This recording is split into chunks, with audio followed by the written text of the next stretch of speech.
club. You found your way to the lost gold. We're chasing a trail that has long gone cold, to tell the stories that must be told. Michael's jokes light up the night. Brady's eyes catch every sight. MaryLynn connects with other realms. Together they unveil the tales.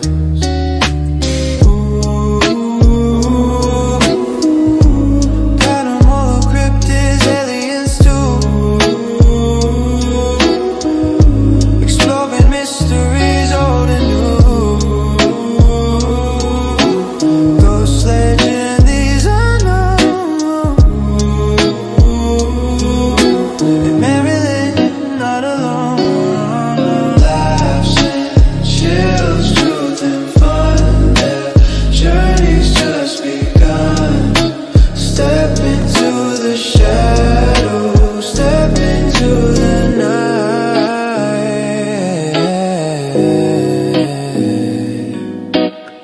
Seeking the truth that's hidden from sight.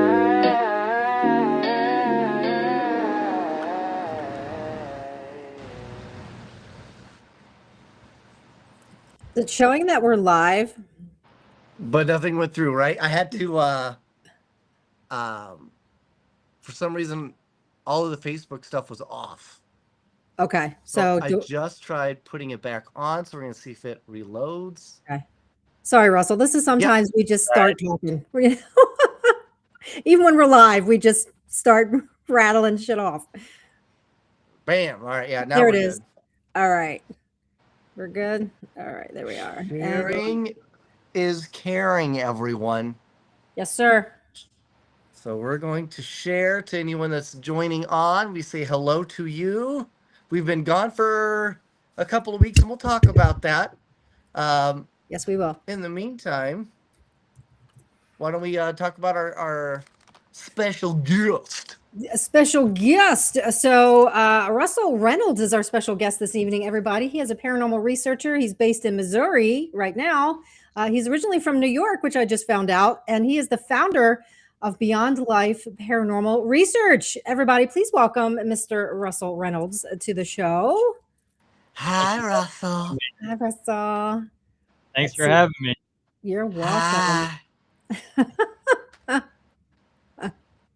What, Russell, right now, I have to ask, are you currently in your basement? Yes, I am in my basement. Okay, are you alone? Yeah. Oh, so we're not going to find, there's nobody like tied up in the corner? No. Okay, I'm just making sure. What? I may be a horror fanatic, but I don't tie people up in my corners in the basement. Okay, I get, you never know, you just, Now here you may we see are in Russell's basement, see a ghost go past me because my house that'd be is cool. Oh. But you do have a little bit looks like a nice water filter. Yeah. I like that. You have to because the Missouri water's junk. Yeah. So, and that's better than Brita?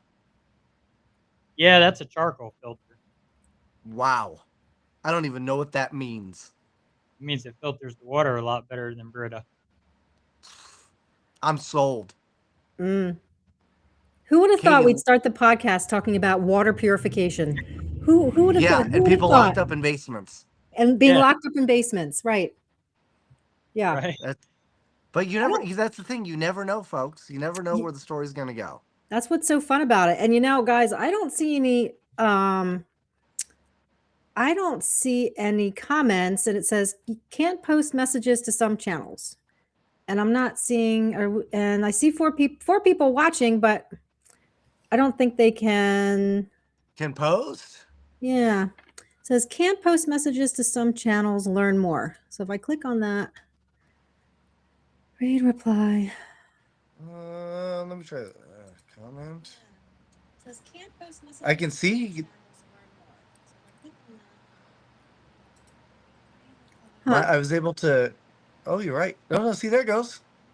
There's Krista. Oh, hi. there we are. Okay. Hey, Krista. There's me saying cheese. So things should be coming in. So everybody. Okay. Everything's slowly rolling in. All right. That's fine. Just making sure people can comment. Oh, And There we you go. have, See? Bam. there you go. All right. So cheese.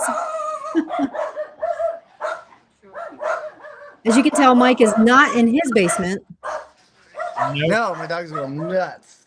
Hello, Cheryl. Cheryl, what up? Hello, Krista, darling. It's just delivery. They just go nuts for the Amazon guy. Oh, is You it know? just Amazon? Is it just Amazon, Mike? Or is it all delivery guys? Oh, all delivery guys. Okay. They're equal opportunists. Okay. So that's nice, at least. You That is know? nice. Yeah. No one Yeah. is safe. Okay. They may not they may not attack and do damage, but they will write you a very angry letter. Oh, Yeah. smart dogs. Stern. Very Yeah. stern. Gotcha. Okay. So everybody, as you, yeah. oh, Go sorry, ahead. I was just going to say, as you can notice, we're down one goat in the form of MaryLynn, who's traveling. So she may pop in, who knows? But you never know. But until then, we're going to forge ahead. You can notice we're down one goat. Yeah. And see what happens. So Russell, Yeah. tell me, have you ever been haunted? Like, I know you, like, we see ghosts, right? Like, Mm-hmm. everybody, like, has seen, oh man, I saw a ghost. I've been to a haunted location, but have you yourself ever been haunted by an entity? I was in a house that I lived in back in New York State, and about 3 o'clock in the morning, I seen a full-bodied apparition of a Civil War soldier standing in Oh, my wow. bedroom doorway, looking at me. And you know how, like, you're one of those kids, you want to pull a blanket over your head. It's not real. It'll go away. Yeah. Well, I got the curiosity to look back up again, and it was gone. Well, things would happen throughout the night in this house. I mean, you'd hear the water turn on its own. Toilets would flush. My dad wake up, the heat would be turned down and think us kids were playing with it, but we were too small to reach the thermostat. The dog would growl and bark all hours of the night at the wall, sit there and scratch and dig. And this will kind of age me a little bit. We woke up one morning and the car was started with no keys in the ignition. Now, this is long before auto start was even invented. And Well, yeah, because you said it was back in the Civil War times. I didn't know you were that old.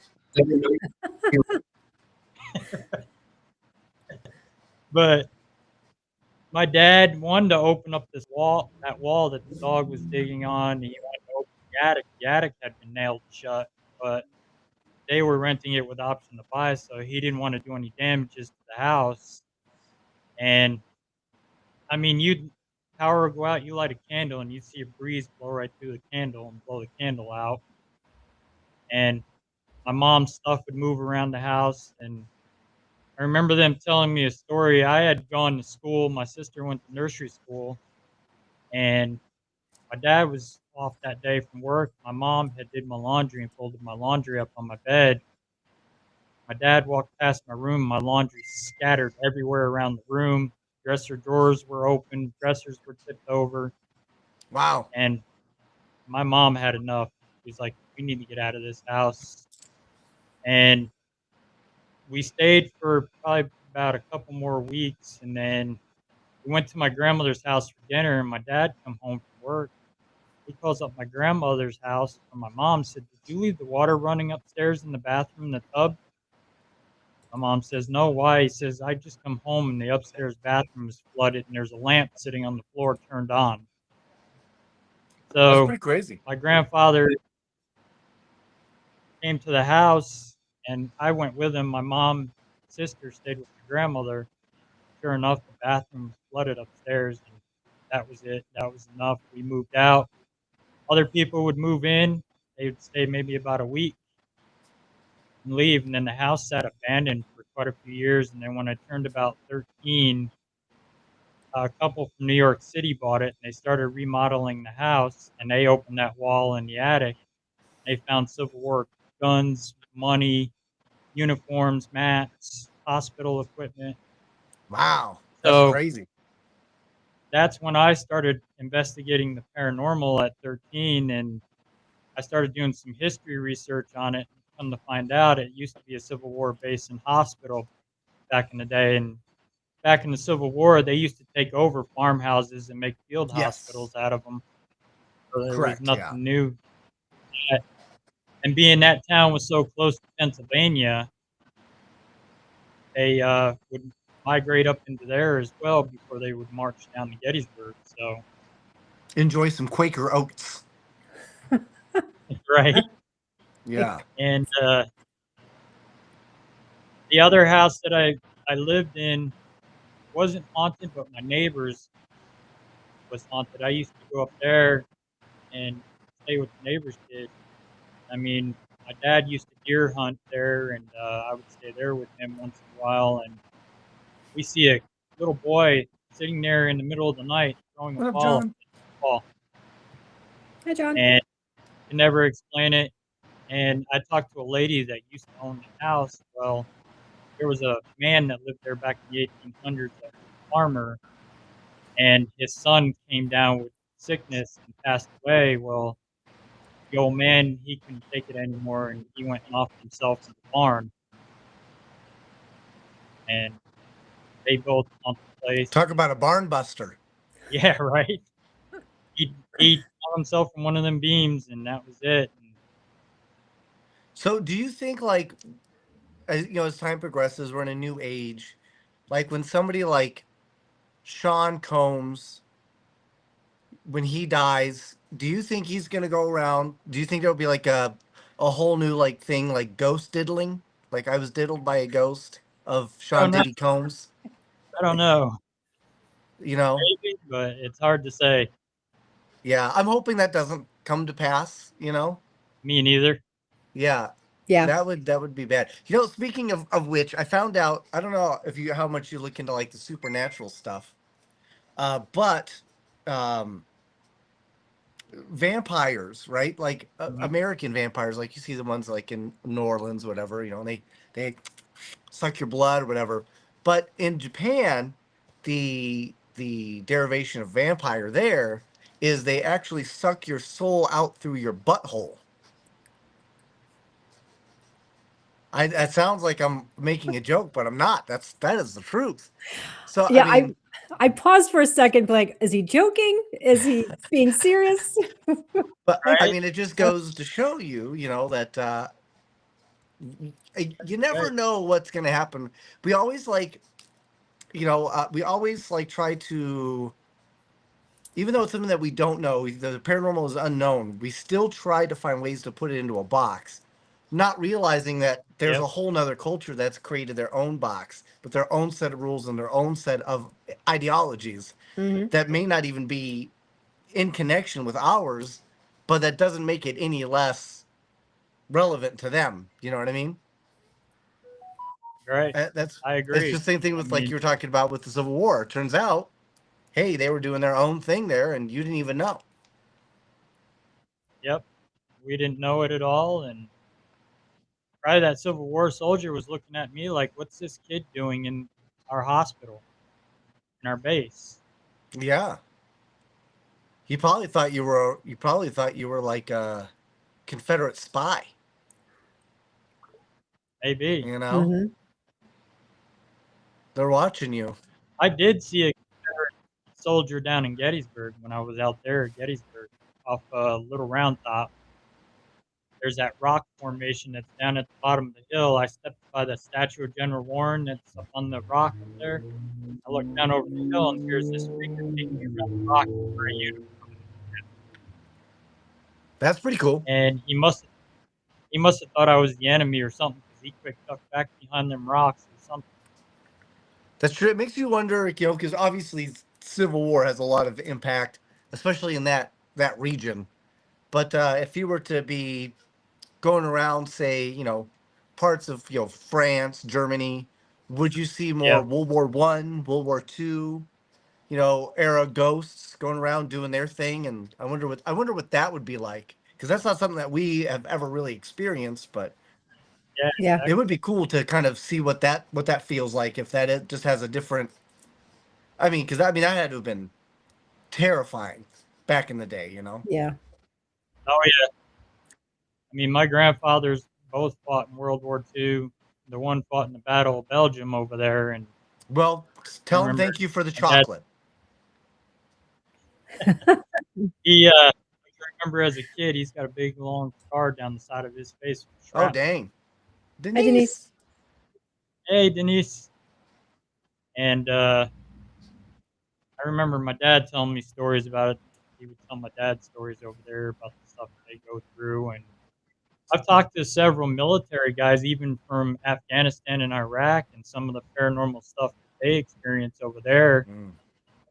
Terrence Pop, he was stationed over in that prison of Saddam Hussein's, where he would torture the political prisoners, and his bunk was right where the acid vat was that they used to destroy the bodies. And he said they were in barracks one night, and this little kid comes running through the barracks and runs right past the guards outside and then just disappears. Wow. That's crazy.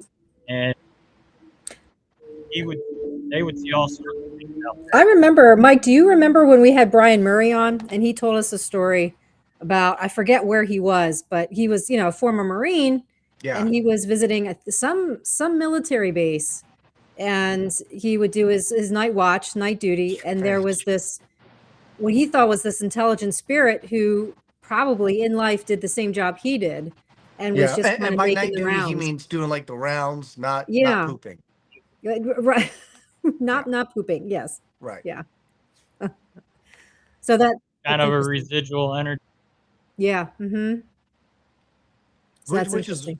That's common. You Yeah. see that. Yep. it makes you and hey, what up, buddy? Louis.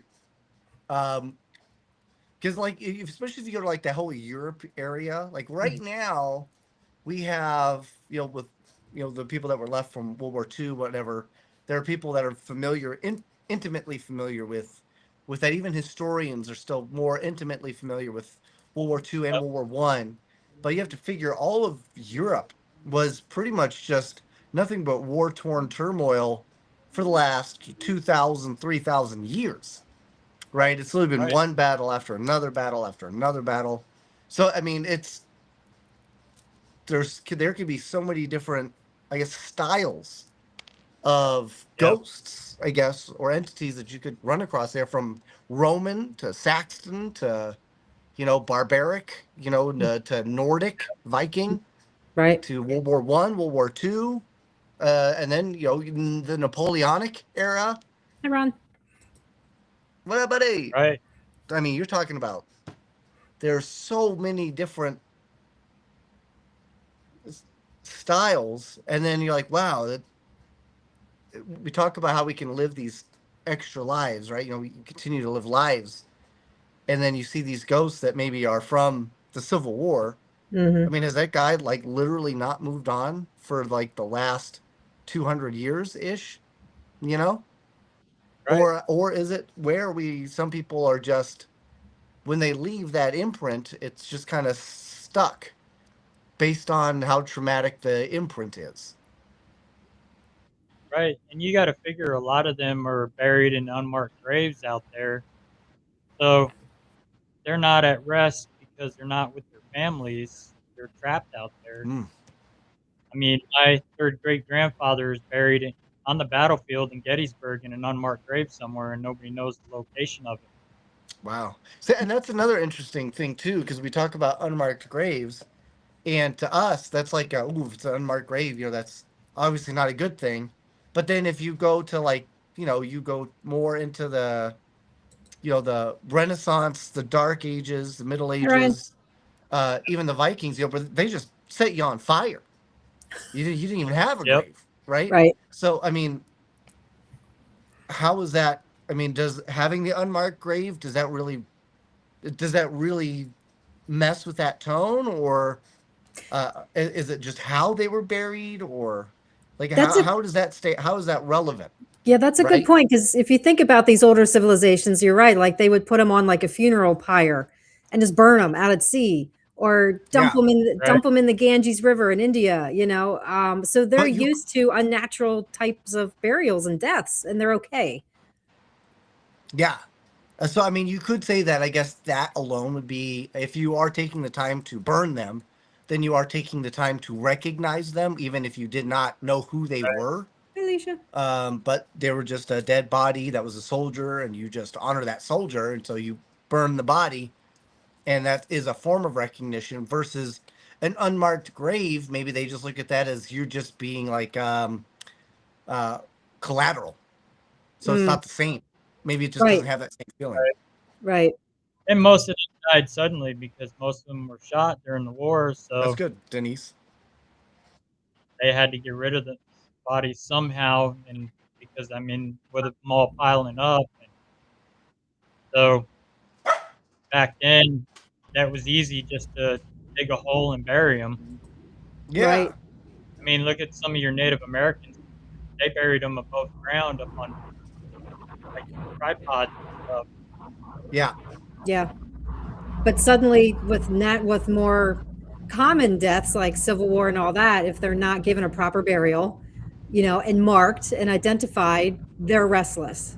So right. it makes you wonder, where that line happened, where the older civilizations are like, yeah, I was burned to death. I'm fine. I'm at peace.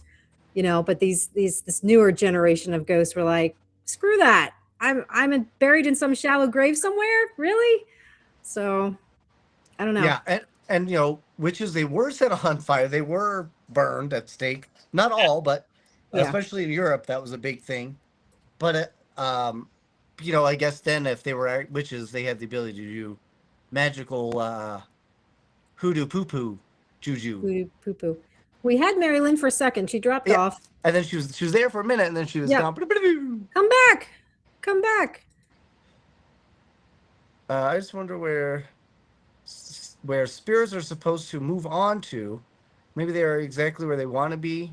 Yeah. Ultimate freedom. Well, I mean, I That's Yeah, a think good that point. also comes that is. down to, uh, from my own experience, I do think whether or not you as a being, I think you have to decide your worthiness of what comes next. Yeah. Be it a heaven, Yay! be it a hell, be it limbo, or be it a new life. So maybe there is this, or maybe even you were able to skip to a different reality, a different plane. I mean, I guess that there's a chance that who is it?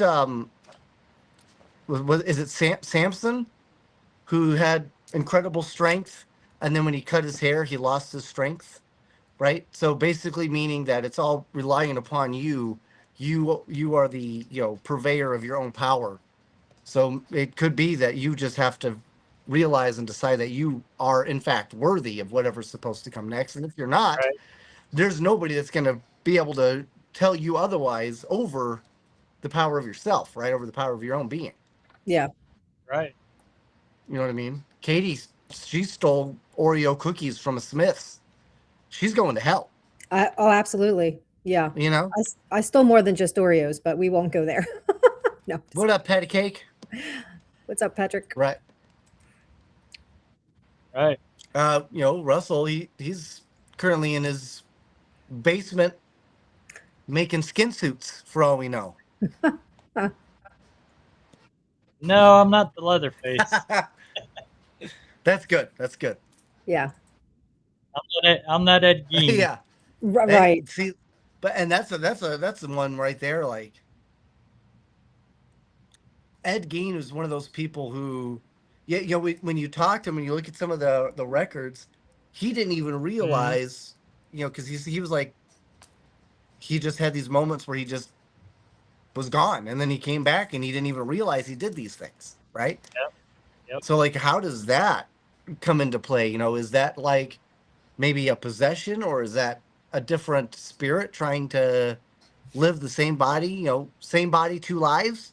Is it him just not being able to come to terms with not being copacetic with the way life was going, so he found ways to justify it? I mean, who knows? Right. That's the weird Yeah, part of being a killer, man. that's a good point. I mean, Tony Sparrow and I talked about this a while back. It's like you take a normal person, and all of a sudden they go out and they execute somebody. What possesses them to do that? what snapped up here that causes them to do that.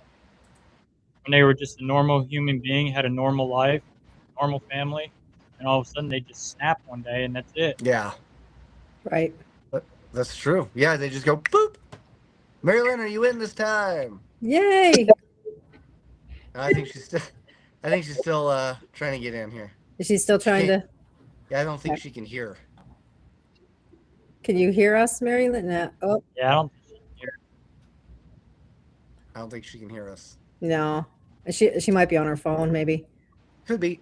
So, Russell, you have ties to a very famous lineage. We were Why don't talking you about explain that a little bit? I have ties That's enough. to Ed and Lorraine So, Warren. anyway, no, I'm kidding. I'm kidding. Go ahead.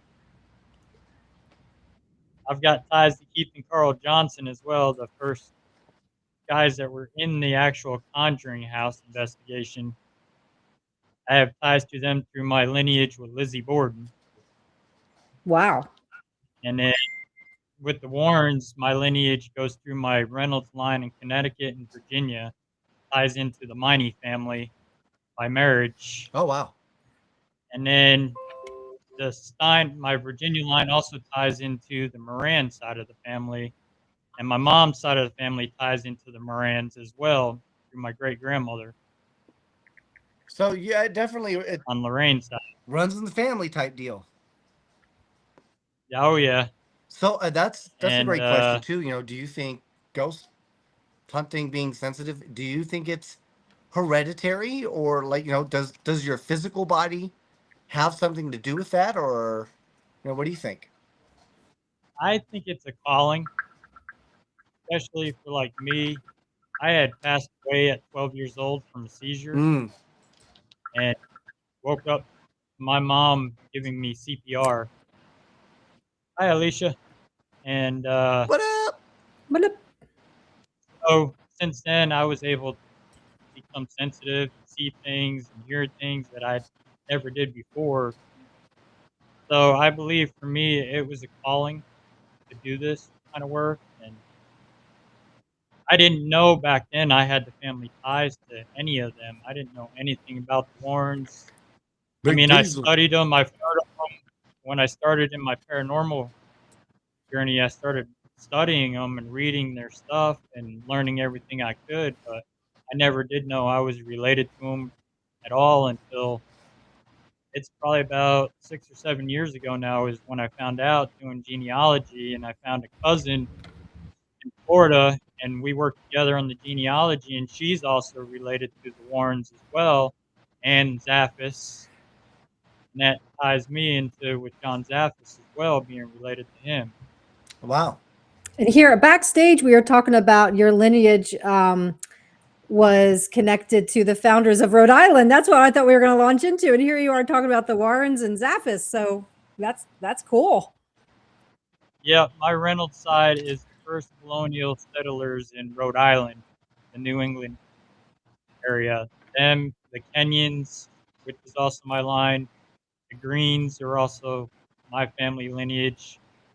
My one grand uncle, was the general for George Washington, Nathaniel Greene, Yeah. Oh yeah. and they have a big monument in Rhode Island for my fourth great grandfather, Caleb Reynolds, Sr. So why do you live in Missouri? I used to live in New York. I moved to Missouri because it's cheaper living, and I liked it out here when I came out to visit. So, and there's a lot of hauntings and history out here. I mean, we have our Civil War history out here as well. We have our Mormon massacre history. Yeah. We've got famous outlaw Jesse James and the Youngers, which my cousin here in Missouri owns property that has ties to Jesse James and the Youngers. And their property is the site of the Battle of Crooked River, which was one of the Mormon massacres that happened in 1838. And General Boggs was actually killed on their property. And you could be out there all hours of the night and you'll hear residual gunfire all hours of the night. cannons. It sounds like a war zone out there. General Wow. Boggs, wasn't he a baseball player? You're talking about Wade Wade Is Boggs, that not the same guy? not the same guy. Oh, I knew that. This guy was actually shot and killed out there by No. the Mormons. Fairbanks. We love that place. And that whole property had settlements all through the back. It's got confirmed Native Americans, slaves. The whole town used to be racist. There was history of the Klan out there as well. And I mean, they even had a sign that told the colored people to stay out of town or they'd be lynched. Mm. Was it? Wow. That's tough because I would find if I was part of the Klan and I had to write a sign, I would be troubled because I mean you would want to use black lettering, and then I'd be like, well, am I just, is that like, I don't know how would you, yeah. I I don't feel know. like they're just And contradictory of their own, very hypocritical. right Racism sucks. there's another urban legend out there. There was a black man named Nate that lived up on the hill in a rundown cabin, and he was accused of practicing voodoo and witchcraft back in the 1800s. And about the time when it was frowned upon that they shouldn't be practicing that, well, militia dragged him out of his cabin and took him down in the middle of the road, and there was a tree over a bridge. They strung him up on the tree and hung him from there. And the bridge, he cursed the bridge. They don't keep boards on the bridge. It rots. If you run over it, it sounds like bones rattling. They say that's his bones rattling. Wow. Where the cabin used to sit, you go up there, you take a risk of getting bit by rattlesnakes up there Wow. like crazy. So now that we know that you're And big into the paranormal and haunted stuff, what's your take on aliens? I believe they're real. I'd like to experience a UFO. I mean, my dad has. He's seen one. There's a Yeah. few things I've seen in the air that I've kind of questioned. Like, that's definitely not an airplane. Something just sitting there hovering the way it is. When then they do that? Yeah, Yep. I've seen There's a that. few things I've. So, okay, what And if an alien dies? What if an alien dies on this planet? Can they become an alien ghost? that's a good question. That's And then would something you definitely about. would you call it would you call it a Galien? No, that doesn't sound right. I love that. Galleon. That's your new Galien. t-shirt, Mike. Galleon. Yeah. Yeah, there you go. A Yep. ghost alien? Ghost alien. I Galleon. got a buddy, the Rupert guy that goes out. He used to be a member of CE5. He goes out and he does meditation and communicates with them. And Oh, that's really cool. they've actually brought paranormal equipment out when he does it, and they'll get readings on the meters and all kinds of stuff out there when he does that stuff. That's pretty awesome. Well, I guess to answer that question, I sorry. always believe that there always is that where we're able to kind of generate your own tales, fairy tales or whatever. Yep. I mean, they're always slightly rooted in some context of truth, but I do think like hearsay does help kind of manifest, Right. Yeah, isn't there a term for that when you're in a location that's not known to be haunted, and then you kind of I hate to use the word conjure, but you bring it into being through your own consciousness. What's the word for that? Like a thought form, I guess. Yep. A tulpo or Thank you, tulpa. tulpa. Yeah, that's I it. think that maybe that's what Ryan is talking about. You go to a location, it's not known to be haunted, but you're bringing your own personal baggage there. You're bringing drama there, or you just want it to be haunted so bad that you actually create some kind of spirit that never existed. And who's to say that you aren't already haunted, but it took getting to a place that already has that energy for it to get enough to manifest something. True. You can bring your own attachments into places, and if your attachment likes that place, hey, this is a cool place, I want to inhabit it, it'll stay there. Yeah, you easily can bring your own True. attachments. Just don't bring any that vibrate. Right. Yeah, that's But I mean, that's even like your haunted objects. You can manifest energy into it, and then there you go. Yeah. true. Annabelle's the perfect one for that. She's had a bunch of energy manifested into her, and now she's this haunted Raggedy Ann doll that's evil. Do you think I don't know much, I know you've done a lot more study on the Warrens and stuff, but have they looked into like the alien subculture and to find out if there are alien hauntings as well, or I haven't heard they've done any of that. I know they've investigated werewolf cases, and Annie. they investigated a vampire case. I know that. okay, that's Their some supernatural stuff. their more specialty was more of the demonic hauntings and helping people Yeah. in that nature. And Yeah. Do you have a specialty, Russell? I mean, are you the type of, and because I'm like spiritual woo woo and all Yeah, that stuff. basement dwelling. Yeah. He's a basement dweller. He's a cryptid who Yeah. dwells in the basement. right, Are you the type of guy that likes to use all the gears and all the things that beep and boop and light up, or do you use more of your senses? What kind of investigator are you? I do both. Yeah. I only use 2 pieces of gear most of the time. I'll use my millimeter, my digital recorder. That's about it. Most of it, I'm relying on my senses, what I pick up. We do Yeah. use DVR cameras, so we can back up anything for a client, but majority of the time, that's all I'm using. I don't use the spirit box that much either. I was taught more of the old school way. That's how Rob Demarest taught me. Was more of the old school way. He's another one that wasn't big into the whole equipment stuff. Ah. More your senses, notebook, and stuff like that. Yeah. And that's Yeah, I like how to I travel with only my personal equipment, so.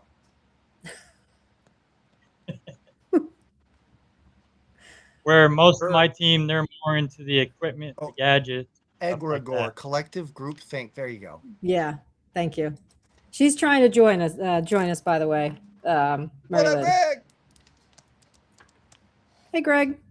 But I mean, your body is more of the magnet to it anyways to pick up senses. Like when I go into a location, I won't turn on the equipment right away.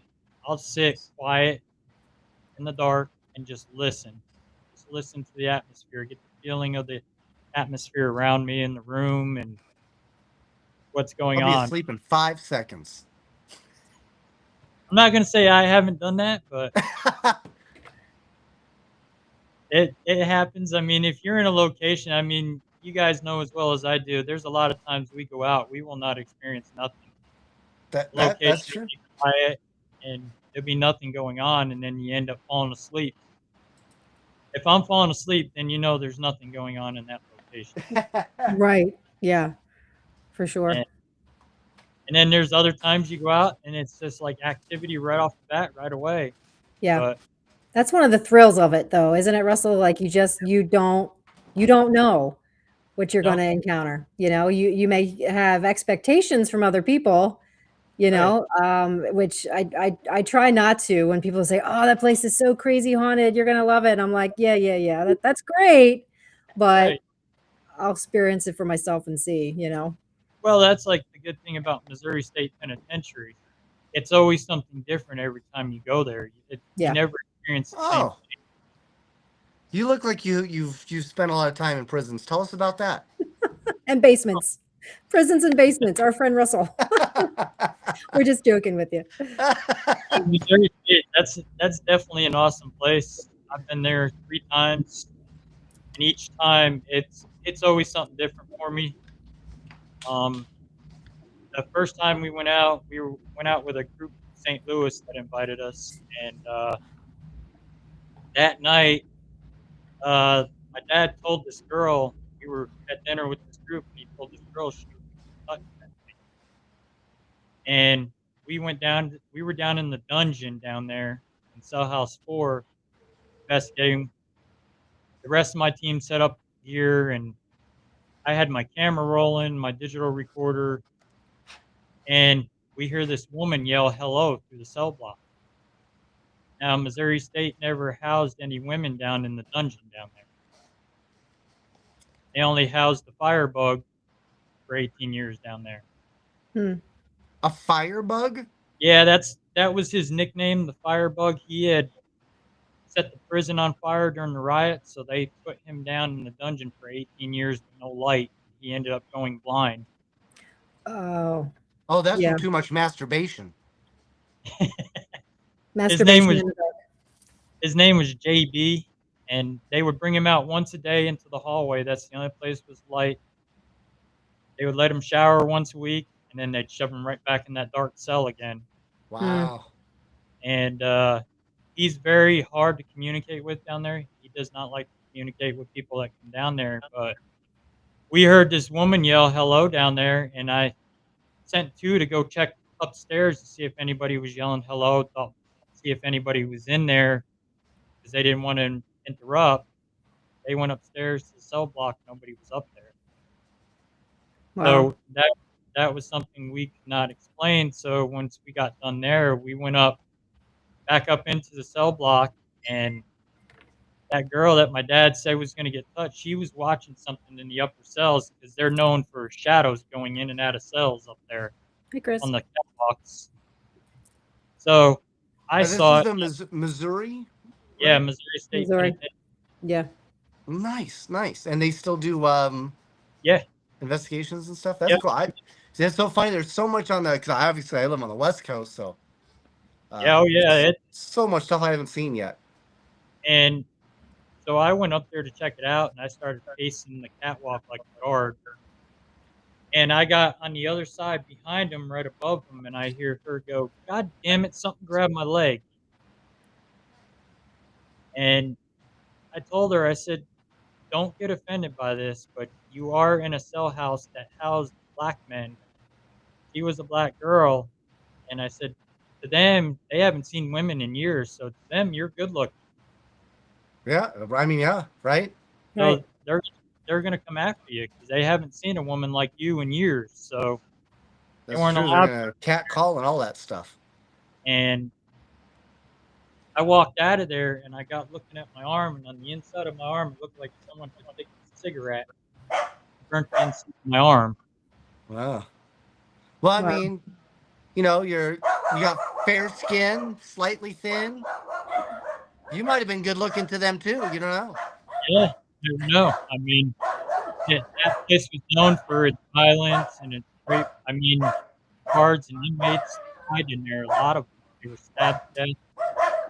On death row, a guard actually had to witness 10 inmates stabbing this one guy to death. You couldn't do anything about it. They're not armed with guns or anything like that. They're only armed with a whistle and a nightstick, and that's it.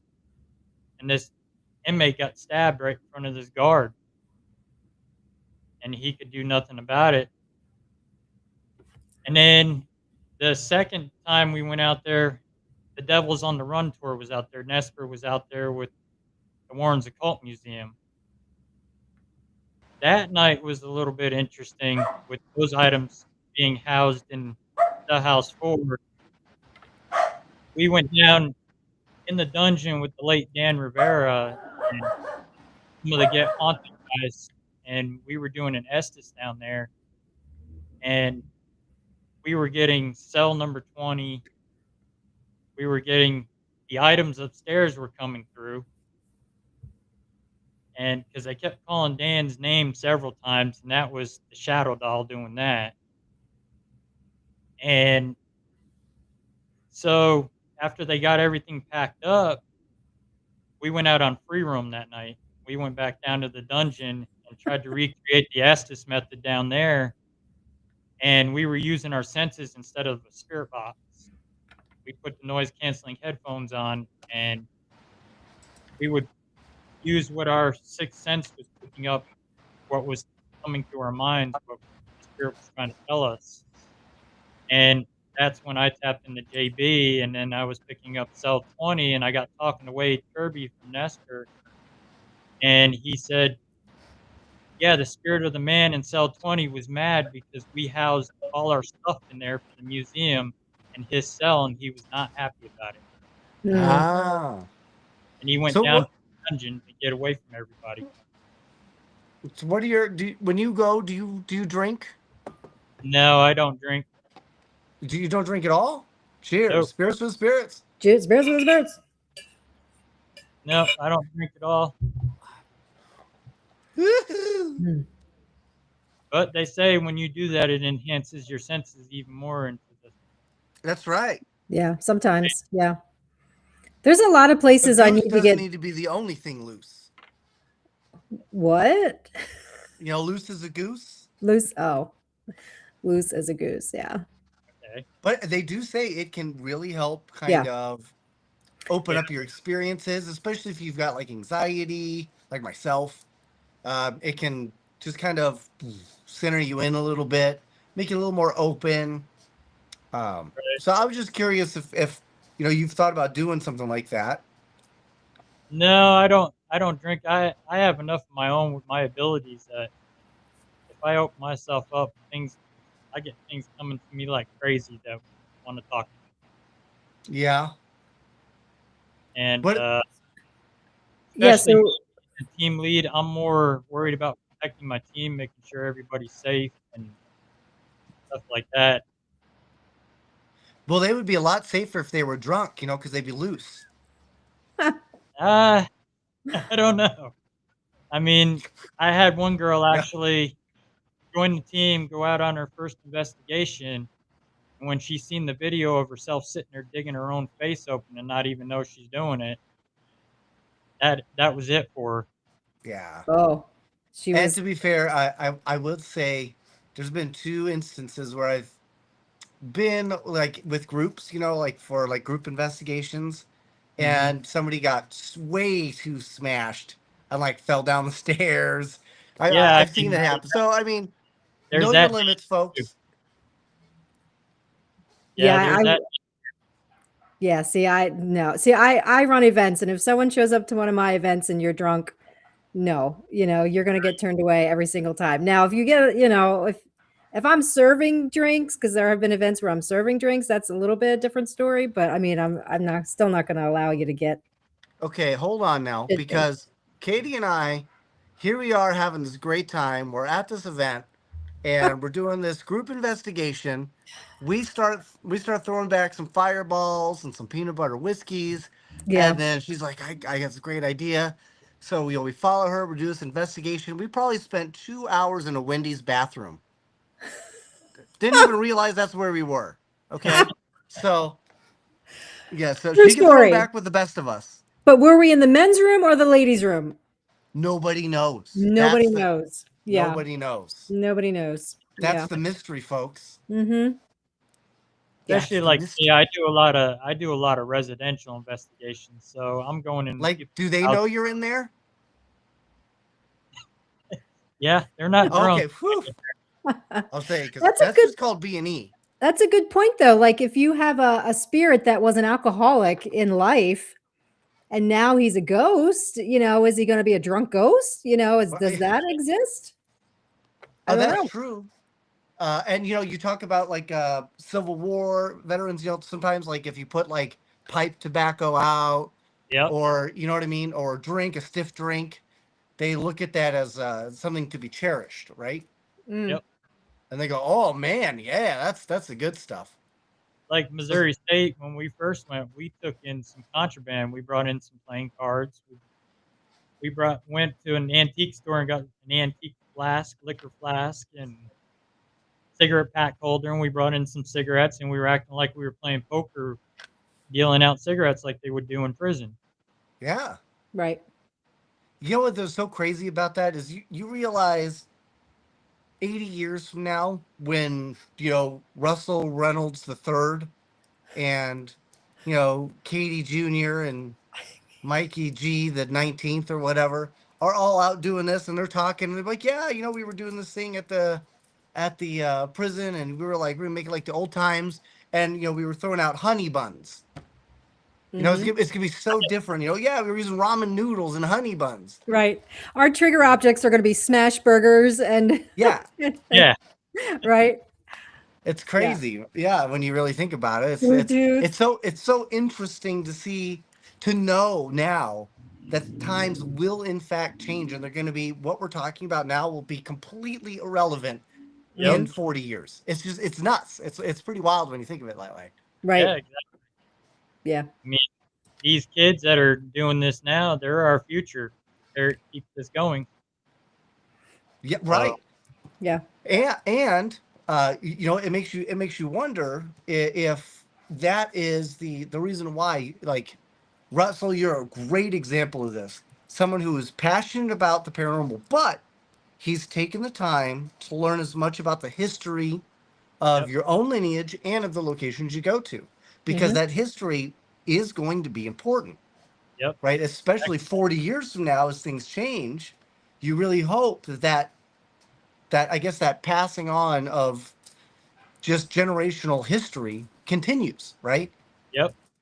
To, you know, Indiana Jones, you know, whatever they would be, you know, Shaquandolin Jones or whoever. I don't know. So you kind of hope that that continues. That we don't take for granted the fact that you still got to learn. You still have to understand. You know, even if it's not exactly factual, you know, because they say history is written by the victors, you know, not the people that lose. So that can ultimately change the way it's perceived. But as long as you have those guidelines, I think it will really help with paranormal investigations. Yeah. Exactly. I mean, these newer kids, that's what they need to learn, and they need to learn the right way and not the wrong way. I mean, the way YouTube puts it out there, I mean, they're learning for all the wrong reasons and not the right reasons. Us old Yeah, school investigators, we're still doing it the old school way, the way we were taught by the old school way. I mean, I learned by Rob Dermarest from Ghost Hunters International, and he's one of the old school investigators, and he's one of the ones that don't pull no punches, and he's taught me everything I needed to learn. And then watching Ed and Lorraine Warren stuff and John Zaffis and all of those guys, I mean, and you know, the Warrens, they take their share of the heat still to this well, day. yeah. But I think that's a good thing. I think the fact that they take any heat at all is good, because at least that Mhm. means people are actively taking time to think about it. You know what I mean? Exactly. Whether it's right or wrong, I don't think people realize that is the most irrelevant part of the data. It's just the simple fact that we're able to talk about it, contextualize Right. just a conversation. That's a huge thing. And you're right, the newbies these days, like 6 months old, you're still whining, like, grow up, baby. You know? I mean, I mentor a couple of young investigators now that are only in their early 20s. I work with them and teaching them the way I learned Yeah. so they can carry the torch on when it's my time to retire from it. So how did that go? Were you, Russell? Were you like, hey guys, so this is my basement? No, No, no, okay, that you just You took don't that have out. to answer that. Yeah, yeah. Just kidding. But no, I mean, I assume like you're like, hey, let's go over like equipment. Let's go over. Let me yep, talk to you about spirits, how they can react, different types. Do you talk about like elementals and demons? yep. I actually studied demonology under Sister Farrah Rose Perry, who is a 40 plus practicing demonologist that works for the diocese office here in Missouri. I've never studied Wow. demonology, but I do have a brother and sister. Oh, same So thing. yeah, Same thing. that's close. Yeah. But so have you ever experienced any connection with a demon, or have you been to a place where you've been like, okay, a demon has been here before? Maybe they're not here Oh now, yeah, but I have, but it's very rare. I mean, that's YouTube right. throws that demon word around like it's candy for little kids. I mean, they're Katie, what do I always say? About semen, very semen. You're more Semen, likely to find semen than a semen. demon, you know? Don't bring your light. Don't bring your white light, folks, or whatever. Don't bring a black light. Black light. Yeah.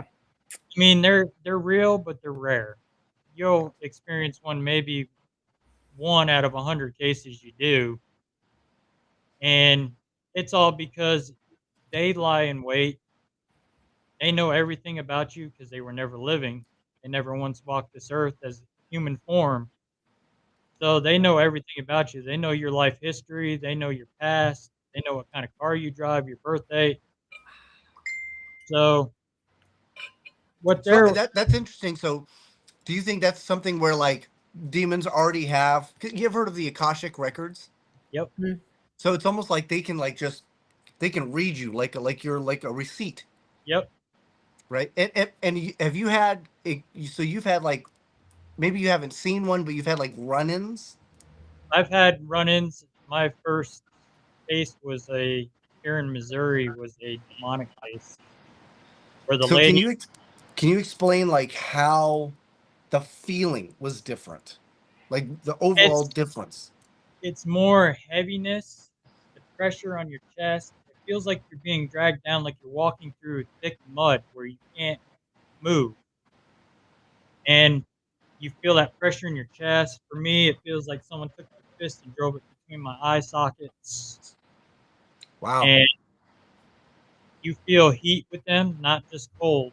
You feel heat and that immense pressure. You can feel how the atmosphere in the room just changes from a regular spirit to a demonic. It gets real heavy, and you can feel like the negative to it as well. Like it's angry because it knows why I'm there and what I'm there to do. And like with me, they already know when I'm coming. And anybody that investigates, they know when you're coming, what day you're coming, and they'll even try to stop you. They'll cause havoc in your life where you don't make it because they don't want you helping that person. Do you They know think why there's you're a lot coming of there. spirits that try to like pretend they're demons? Oh yeah, there's malicious spirits that try to act demonic just to scare people. I mean, you take a former homeowner that passed away in his home and his spirit's still there. To them, you come in the house and you start tearing the walls out, you start doing this, you start doing that, changing what they're used to. What do you want to do when a burglar breaks into your house? You want to protect your family, your property. You're going to want to hurt somebody. Yeah, I'm That's gonna hump their leg. that's basically what what they're doing. They're wanting to hurt somebody. Yeah. They're trying to hurt that new owner because they don't realize it. Them, you're trespassing. You're a burglar in their domain. Yeah. Well, and what about like maybe a spirit has grown bored and has noticed maybe people overreacting to certain signs, so they start going, "Oh my God, I can get a lot more attention Yeah, that if too. I act this out, if I portray this role for them." Yep, that too. I mean, people complain, oh, they get scratched by a spirit, and they say right away they interpret, oh, that's demonic scratches.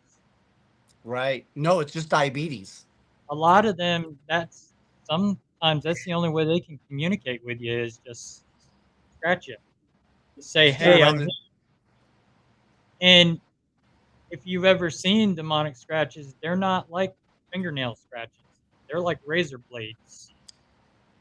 Oh, yeah, I wouldn't know. So that's good. That's good to Yeah. call.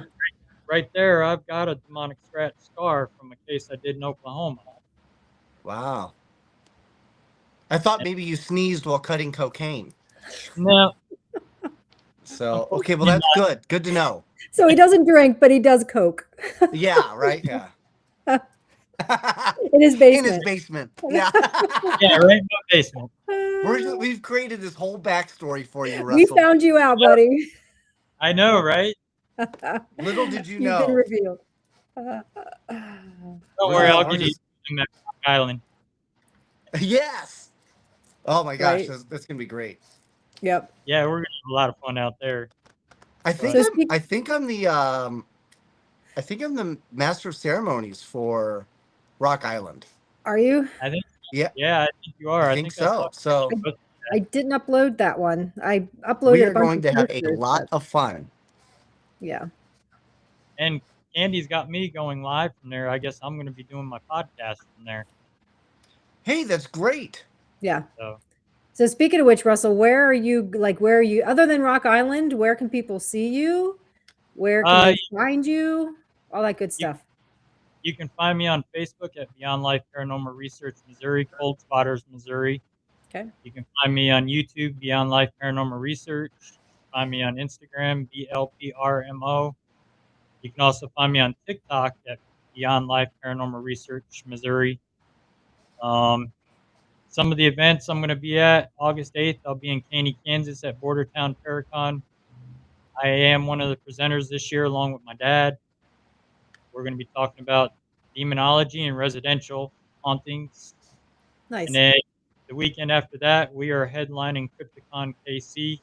This is the first year they're doing the paranormal at Crypticon KC, so we're headlining there, going there to represent the Warrens. Nice. And then after that, we will be at West Kentucky Paranormal Expo in September. And then that will be September 26th. And then October 3rd, we'll be at Rock Island. And then October 16th, we'll be at Marshall Cinema at the Haunted House. I help out with the Haunted House every year. I'm one of the lead scare actors there. And I always issue in a challenge to my viewers that if you can figure out which character I am, you get the guest host podcast with me for about a month. Nice. Nice. That's awesome. So far, nobody's found out who I was. No? That's Nope, fun. not yet. Out of all the 2,000 people that show up, nobody's found out who I was yet. I Okay. feel like you should dress up as a clown. You could be Reynolds McDonald. The past few years, the first year I did Michael Myers. Oh, nice. The second year I did this, looks like a skeleton sack killer in the missing persons room. And then last year I was Jason Voorhees. Oh, you should dress up as Brandon Lee Oh. from the movie he got killed in. From the Crow. Well, Yeah. he could be Russell Crowe. Russell There you go. Russell Crowe. There you go. Bam! You just gave it away, Mike. Now I know. What am I? Yeah, What am you I just thinking? gave my character away. Darn Right? it! Russell Crowe. Darn it all to heck! Oh, I Yeah. tell you what, it's a good time doing that haunted house. I mean, we scare a lot of people. I actually scared a bunch of bodybuilders. I thought they were Nice. uh, Yeah. They come in the room. They had a whole Camp Crystal Lake set up where I was, and there was another kid in there with me dressed in this black costume with these white-looking teeth. And he would stand like a statue, and they thought they had to go out that exit. Well, they got focused on him. They didn't know about me, and I come stalking up behind them. They turn around, and they fall backwards when they see a machete coming at them. Oh yeah. That'll do it. Yeah, that'll scare you. Yeah. Hell yeah. I had one lady ask where the bathroom was.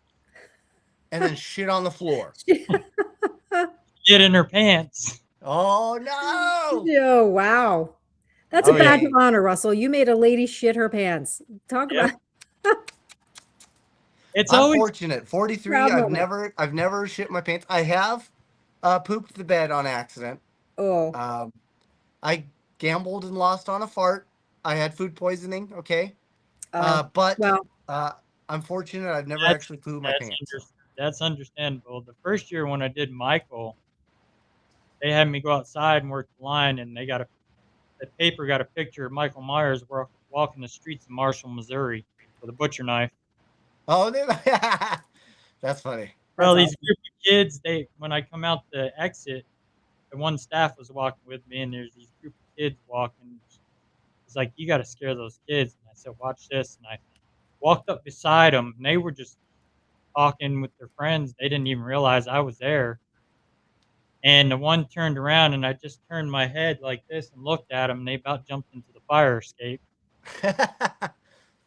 Another poor girl, I could tell she was so scared, so I picked on her for a little while, and she kept going, we're friends, right? We're friends. And I started walking towards her, and she ran into the alley and ran into Pennywise. Oh yeah. Another That's lady, another rough one. another lady, she was too scared to go in. Her boyfriend wanted to go in, and so I walked up behind her, and the owner's brother's going, "I wouldn't turn around if I were you. You think you're scared now? I wouldn't turn around." And her boyfriend looked back and he grinned, and I'm standing right behind his girlfriend. Well, she decided to back up even more, bumped Right into into you. and turned around and saw Michael Myers standing there with a butcher knife. Dang. Nice.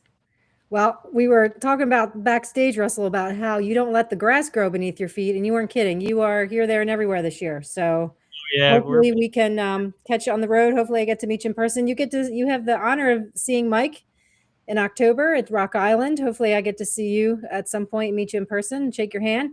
So in the meantime, have fun. Take care of yourself. Yeah. Thanks, Yeah. guys, for Hey, tuning guys. in. Yeah. We'll catch y'all next week. Yeah. We lost our outro. So it's going to be kind of a weird ending. So I'm literally just going to end the stream. Literally My just going to end the heart stream. will go on. Right. We'll sing a little hello, goodbye, Auf Wiedersehen, Right. whatever. So, all right, guys. Thank you everybody for watching. Thank you, Russell Reynolds, for being our guest this evening. We appreciate your time. I hope Nice- everybody enjoyed a little R&R. R&R from the basement. Yes. So From the basement. yes, from the basement. So good night, everybody. Signing off.